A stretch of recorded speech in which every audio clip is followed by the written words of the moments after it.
Assalamualaikum warahmatullahi wabarakatuh. Perkenalkan, nama saya Salwa Maryam Fadila dengan nomor induk mahasiswa 28921501135 dari Prodi Manajemen. Yang saya hormati Bapak Dr. Insinyur Sugeng Prayetno, SHSEMM, selaku dosen pengampu mata kuliah Etika Bisnis. Di video saya kali ini, saya akan menjelaskan materi tentang budaya dan etika bisnis untuk memenuhi syarat ujian akhir semester. Saja pengertiannya yaitu budaya perusahaan. Setiap perusahaan memiliki perbedaan corporate culture atau budaya perusahaan yang berbeda antara satu dengan perusahaan lainnya. Dan perbedaan ini dipengaruhi oleh berbagai perbedaan seperti gaya kepemimpinan, lokasi keberadaan perusahaan, latar belakang karyawan, model manajemen yang diterapkan, dan lain sebagainya. Berdasarkan hasil-hasil penelitian paling mutakhir, Robbins menemukan bahwa ada 7 karakteristik utama yang secara keseluruhan menggambarkan budaya perusahaan, yaitu 1. Inovasi dan pengambilan resiko. Perusahaan yang memiliki budaya ini biasanya sangat mendukung pegawainya untuk senantiasa bereksperimen, mencari peluang baru, dan menemukan inovasi meskipun dapat menimbulkan resiko berhasil atau gagalnya. Dan yang kedua yaitu perhatian terhadap detail, menghargai hal-hal yang dapat diduga sebelumnya, kecermatan, analisis, dan perhatian terhadap detail. Ketiga, orientasi ke hasil atau keluaran, menekankan pentingnya hasil dan pencapaian tujuan organisasi daripada proses atau cara-cara yang dilakukan untuk mencapai hasil tersebut. Keempat, orientasi ke orang, memperhatikan nilai-nilai kemanusiaan seperti toleransi, keadilan, dan penghargaan terhadap orang sebagai makhluk yang memiliki harga diri. Dan hak sosial. Kelima yaitu orientasi tim, bekerja secara terorganisir dalam kelompok-kelompok kerja, sangat dipentingkan dalam perusahaan yang memiliki budaya berorientasi tim. Keenam, keagresifan.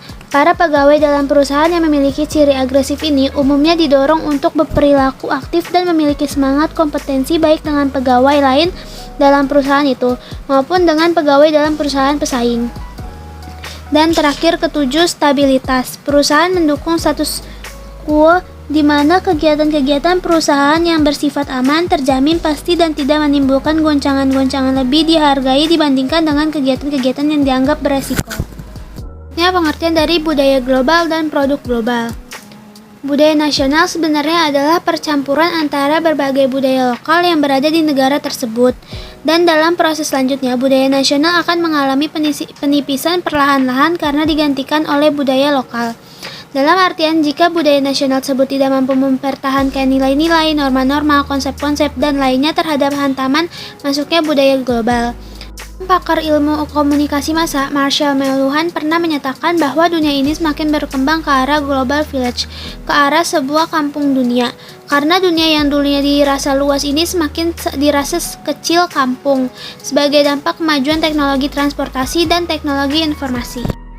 Dalam era globalisasi sekarang ini, berbagai jarak yang dahulunya terasa jauh sekarang terasa sangat dekat. Setiap orang bisa berbicara dan bertatap muka dengan berbagai masyarakat dari berbagai belahan dunia lainnya. Salah satu faktor pendukung terwujudnya kondisi ini terjadi karena begitu berkembangnya perangkat teknologi yang tersedia, terutama dengan munculnya internet. Dipakainya internet sebagai salah satu sarana penghubung menyebabkan dunia ini berada dalam kondisi bootloader atau tanpa batas. Internet juga menjadi salah satu media yang mampu mempercepat berbagai proses pengambilan keputusan. Saat ini kita melihat bagaimana produk-produk yang berasal dari budaya global dengan mudah masuk dan terjual di berbagai negara. Contohnya food and beverage seperti KFC, CFC, pizza, dan McDonald.